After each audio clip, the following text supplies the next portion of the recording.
Cotton, we have a problem. What is it? I ordered too many stars. What? I keep giving them to the monsters and then they keep getting stronger, but I still have so many more stars. Wait, you're the one doing that? I can't stop, Cotton. There's too many. Ladies, gentlemen, and monsters of all ages, Monster Hunter Wilds has been a really interesting ride so far. In the early days of Monster Hunter, the base game would be the base game. There might be a patch, there would even be event quest release for some of them, but generally speaking, not too much would happen between a base game and then the eventual expansion. This meant that we got pretty much all the meaningful equipment in one batch right at the start for the base game, and then one secondary batch when the expansion released. As a result, the concept of power creep or difficulty creep wasn't really a thing back then. The base game just was what it was until the expansion became the new normal. You fought your way through the game, the toughest things would then always be the toughest things, and the best gear would always be the best gear.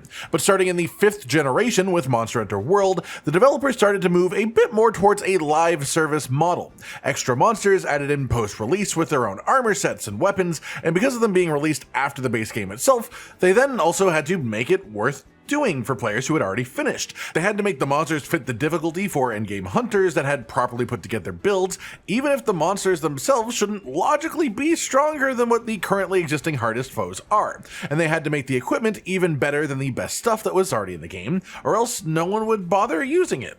This started off relatively slowly. Monster Hunter World had a bit of this, but it didn't feel crazy. Iceborne went power creep to the moon though. The title updates progressively broke and rebroke the meta over and over until we had the Fatalis equipment, which just led to absolute insanity, but that was at the end of an expansion. That is exactly the time you want to allow players to experience the absolute limits of the game, both in terms of monster difficulty and player power. And we had a similar cycle with Monster Hunter Rise and Sunbreak as well, and now we're in the 6th generation with Monster Hunter Wilds, and it feels the most live service the series has ever been to me, the most responsive from the devs. Specifically what I mean is the amount of things that have changed and updated since the release of the base game is simply staggering compared to previous entries in the series. And while I don't think that is inherently a bad thing, I love having things like full-on weapon updates and partial reworks to try and make them feel more enjoyable, but when you have stuff like 7-star, 8-star, and 9-star tempered versions of the exact same monsters with no meaningful difference between them outside of raw numbers, it gets a little bit weird. So today I want to talk about the sort of ridiculous state that we've gotten to in Monster Hunter Wilds since release, the insane amount of skills and amount of power that our players can have, the challenge level of our currently hardest quests being honestly quite tough for a base game, and even just the logistics of things like arch-tempered monsters currently being 8-star quests, but now we have 9-star quests for the same monsters that have higher stats than the arch-tempered, but without the cool moveset changes. And what does this mean for the future? What does it mean for Master Rank in the expansion especially? Having 9-star quests right now isn't unusual per se. Like Monster Hunter World did go up to 9-star quests, but it did it in a much more natural way. 1 to 5-star was all low rank, 6-star was lower tier high rank monsters, 7-star was more mid tier high rank monsters, 8-star was elder dragons, and 9-star was tempered monsters, and behemoth as well, I suppose. Cut, clear, followable, sensible. In Monster Hunter Rise, we had village and hub quests split, and even then, the hub quests were actually quite sensibly split too. In Wilds, we now have this weird thing going on where, on launch, the highest star rating was 8 stars, and it was only for one monster, specifically Arkveld, and only when he was tempered. Then in Title Update 1, they added in another 8-star monster with base Zoshia in high rank, and this made a lot of sense to me. A star ranking that is for Elder Dragons and the tempered versions of monsters one step down from Elder Dragons. But then they made 8-star versions of quests for the same monsters that were in 7-star quests, and then they did the same thing with 9-star quests as well, and now we have a situation where a monster like Ray Dow has his regular 6-star base monster version, his 7-star tempered version, his 8-star tempered version, his 9-star tempered version, and his arch tempered version, which is an 8-star and is arguably therefore not even the hardest version of him anymore. It creates a bit of confusion, especially if someone only started playing the game like right now with no prior knowledge. And one of my main points of confusion at this point specifically is, what are they going to do with future arch-tempered monsters and with future monster difficulty? At minimum, they will definitely do new Udra and Jin Dahaad to finish off the apexes, all being arch-tempered, but it would also make sense for them to at least do arkveld as well, and maybe also gore magala is arch-tempered.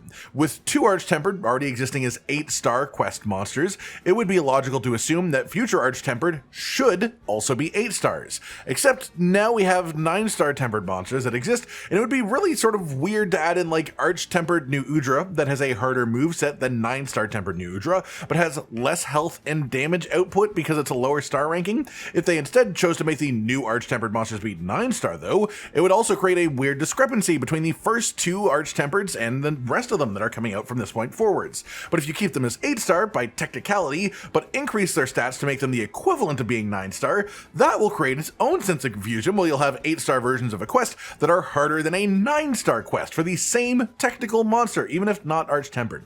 And that's all just really sort of weird, and it's hard to process in your brain. I think the correct answer is just make them 9-star. It's the most straightforward thing you could do. Obviously, this is not how I would have chosen to lay things out from the very start if we had all of this knowledge from them, but from where we are now, all upcoming arch-tempereds should probably be 9-star monsters. But then you have to consider how they would interact with the RNG talismans, because those talismans are exclusively tied to 9-star quests, and those quests require you to be HR 100 to take them on. And if they give these talisman rewards, they would either have to make the arch-tempered 9-star quests have more valuable rewards from the talisman RNG grind than the other 9-star quests, because they would be a lot harder, or we'd wind up with just sort of a really weird situation where there was a 9-star quest that just wasn't really worth doing for grinding, and it's just really odd, honestly. I can completely understand how we have wound up where we are, and as confusing as it all is, it all comes from the developers seeing player feedback on the game, players requesting certain things, and then trying to adapt to that, trying to deliver the type of content that we want without affecting the vision they had for the original game experience. They're trying to appeal to everyone at the same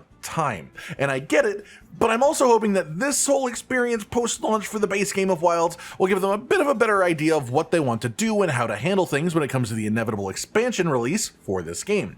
But even then, it still makes it a really weird situation. I would argue that the 9-star tempered monsters that we have now are harder than anything in a non-expansion Monster Hunter game, at minimum since 4th generation, if not even further back than that. And 9-star, 5-star gore magala has essentially equivalent health to Fatalis, the literal final title update monster of the Iceborne expansion. So what will this mean going into the expansion for Wilds when it eventually happens? Will the baseline difficulty of the expansion be equivalent to 9-star monsters in high rank, or will there just be a massive jump downwards where everything feels like it's sort of like a 7-star quest and it's super weak until we hit the deep endgame again? And if the baseline of the expansion does end up being equivalent to the current 9-star quests, what's the upper limit? What will the end of the expansion monsters be like? What will the title update monsters be like? How far can we go? How hard can we push it? What about monster health? How will it compare to our current endgame right now with the numbers we currently have? And arguably, most importantly, what about the player skills and equipment? Because the main reason that I think these monsters are so hard, without it being a problem for players, is because in Wilds, we are more powerful in the base game than we have ever been in a base Monster Hunter game, which is bringing me to the other main topic of the subject, which is skill bloat. Here's a build from endgame Monster Hunter World before the Iceborne expansion. It was about 2 or 3 months after the release of the game, and it is a crit draw greatsword build. So this is a proper endgame build, and it was one of the only ways that you could reach high crit in base Monster Hunter, high affinity. The other being weakness exploit, which even letting you get 50% affinity from 3 ranks like it used to do, still didn't get you anywhere close to 100%. That said, this is the full list of skills from a base world endgame build. Nothing hidden, anything like that. 4 attack boost, 3 crit boost, 3 focus, 2 crit eye, 2 handicraft, 2 critical draw. That's it. That's all of the skills. There's no set bonuses, nothing like that. That is it. That is 70% affinity on your draw attacks, only 10% affinity outside of that, some flat raw and 5% extra weapon raw attack, and then critical boost makes the critical hits way meatier when they do happen to hit. That is 6 skills, and only 2 of them are maxed out at their ranks. Now let's look at the most recent greatsword build that Josh made on our channel for Monster Hunter Wilds. Full critical boost, 4 ranks of attack, 3 ranks of focus. The actual ranks of the skills are a little bit different, but it's similar so far. Then we get 1 handicraft, 5 constitution, full 5 ranks of agitator, 3 latent power, 3 counter strike, 3 maximum might, 3 quick sheath, 2 weakness exploit, 2 evade extender, 2 set bonuses, and a group bonus on top of that.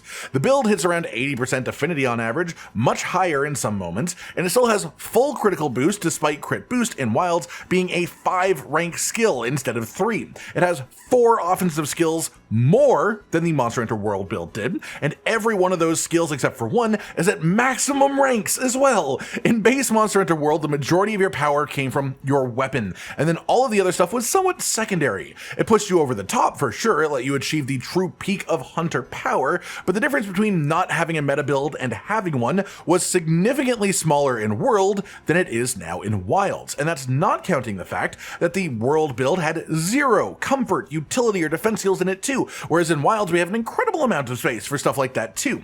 We've got armor pieces with up to 3 skills on them in some cases, armor pieces with insane amounts of decoration space, we've got decorations themselves that can give us ranks of multiple different skills, which is something that only made it into Iceborne with the expansion. We've got RNG grind talismans that can even have decoration slots, and of course, don't get me started on Artian weapons and how unbelievably strong those have been since launch 2. And it all leads to one big question, which is what on earth are they going to do when they hit the expansion of this game? I'm not saying that we should expect doom and gloom, but for them to give us a justifiable reason to upgrade from our high rank gear when master rank is added to the game, the master rank gear has to be a meaningful improvement. And you could make an argument that they can just make it have higher defense ratings so it's balanced around that and make the monsters hit so hard that you need those higher defense ratings, but there was a long time in the Iceborne expansion where people used an armor piece from high rank because there was nothing offensively better than it in all of master rank equipment for what they wanted. And that shows that there is a good sized group of players that will stick with the gear that has the offensive skills they want, and everything else is sort of secondary.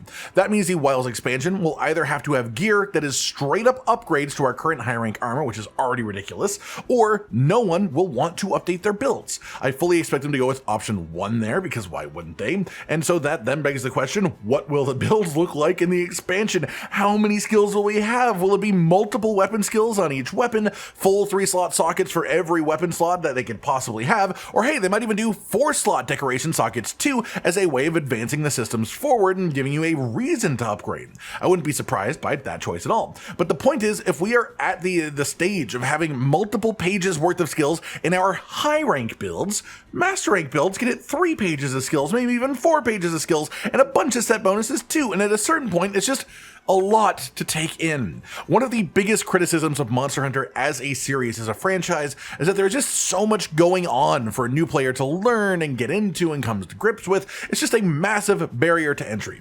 And the game doesn't do the greatest job of onboarding people either. It doesn't explain it very well. When you have 6 skills maximum for your armor set, that would be approachable for a new player to learn the idea of these skills and this build crafting and sort of start to work their way into it, which could then get a lot more complex when you add a lot more skill potential in the expansion. That is the way that Monster Hunter games typically go.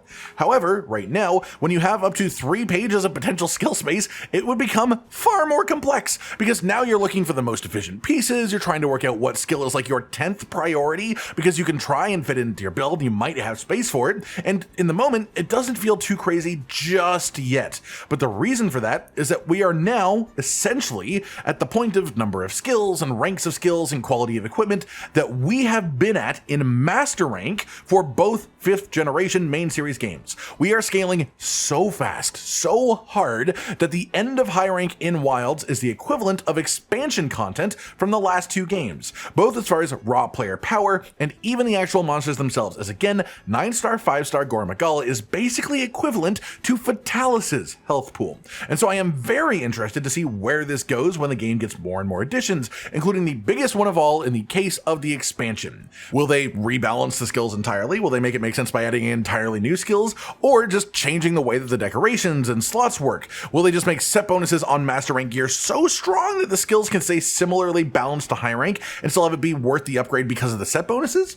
There are a few options, and of course, all we can do for now is speculate and think about it, but I just find it so interesting, the point that we've reached right now in Wilds. It is the most reactive that the dev team for Monster Hunter has ever been, directly implementing player feedback multiple times over, and we've only had 6 months since the release of the game. They've given us waves of extra challenging quests, more challenging permanently available content. They've given us incredibly powerful equipment. It's exactly what the players have been asking for, every single thing the players have been asking for, but it begs the question, do the players really know what is best for the game long term? Sure, I would argue the current state of Wilds right now is pretty fantastic, but Wilds is meant to be a building block. It's not supposed to be the full, complete, finished experience. That's what the expansions are for. And so if we keep adding and adding onto the base game itself, it changes what will need to happen when we get the expansion. It changes expectations from players, and it puts us in a spot that we simply have never been before with Monster Hunter.